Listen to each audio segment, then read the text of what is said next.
Let's go to the Champions League. We've had some incredible scorelines. First off, Aston Villa.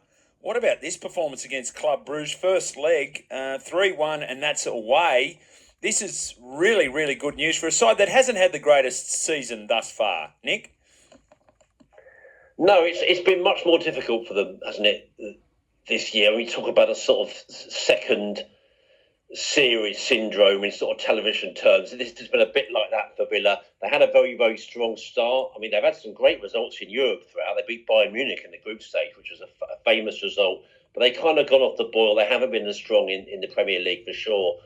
But, you know, an awful lot of talk about Club Brugge and what sort of bit of a fairy tale it was for that side and how they make it difficult for Villa. But, yeah, Villa have got a brilliant result there, has to be said. And, you know, we're looking back through the record books, and I just about remember when I was a boy that Villa had some wonderful sides. It's actually the first time, if they do get there, to the quarterfinals since 1983. So it's decades since Villa had a club, you know, a side as strong as this. So obviously their fans are absolutely delighted. But, yeah, I've just seen images now of plenty of their fans with the shirts off, heading off for a big night out in Bruges. They call it the beer capital of Europe. So there'll be some hangovers in the morning, I can assure you. But yeah, Villa, and the 2 late goals, you know, that's the great thing about it, is so they're going into the second leg absolutely buoyant.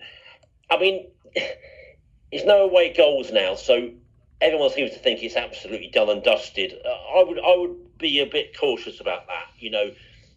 Bruges only have to score one early and suddenly there's a few nerves around. So I wouldn't say this tie is finished by any means. But yeah, great advantage being 3-1 up. Former Villa goalkeeper Mark Bosnich was on the network yesterday, so no doubt he'd love to be in the beer capital of Europe. I know that, but anyway, he'll be very excited about that. All right, so if 3-1 doesn't get you convinced, what about Arsenal 7-1 over PSV? Are you more convinced there that they've got this one in the bag? Yeah, they can play the under-10s, I reckon, in the second leg and get through. I mean, that's a different. I'm very convinced on that one. Yeah, they can certainly have some rest time for the next game. I mean, that's an amazing story, isn't it, really, in the sense that not so much the 7-1, although in itself that's a stunning result at this stage of the competition, but just the fact that they can't score goals, and that's the narrative. We haven't got a striker, you know, they're saying, their fans, why didn't we buy anybody in January? And they should have done. Yeah. No question they should have done. To me, that was negligent from the club, actually. And it's cost them dearly domestically in the Premier League, I have to say.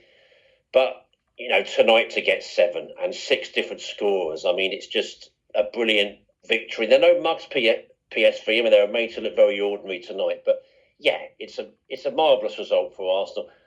The unfortunate thing for them is, a bit like Liverpool as well, and Villa, actually, they're in the worst half of that competition. Most of the big heavyweights are in that half. It's very lopsided. So they're going to look potentially like playing Real Madrid if Real get through. So it's the future games I would be worried about still from an Arsenal point of view. But yeah, fabulous tonight. And of course, they're going to cruise through now. Yeah. All right. What about the game coming up too? Liverpool up against PSG. That's in Paris. So they've all but sealed the Premier League, have Liverpool. They're probably the favourites, although they're slight outsiders with the bookmakers for this match for the Champions League. So this is really impressive season for Arne Slot. And if Jurgen Klopp wasn't on all of those ads that we see all the time, we'd have forgotten him already, I would have thought, Nick. Well, some of the more discerning Liverpool fans I know certainly haven't forgotten him, and they're saying they'd almost like to see him towards the end of the season. Knowing what Klopp's like, he probably will sort of still stay away. He doesn't like to think about any of the limelight. But look, he left a very good team for Arne Slot, but goodness, you know, there shouldn't be any rewriting of history. A lot of people now saying, he was left a great side. You just had to sort of carry on the good work. Most people were saying that Liverpool would struggle to finish maybe in the top 2 with this new manager. He's done brilliantly in his own right. But the thing about this tie against PSG, Liverpool are so unlucky to get this game because they were top of their in the group, you know, that in this new sort of way they do the table. And it's just really unfortunate for them that various heavyweights, Real Madrid actually as well, and City and PSG just didn't perform in the group stage. So they're now left with this situation where they've got one of the best teams. And look, it's an either-or game. I mean, they're 2 fascinating games. I really wouldn't like to call it.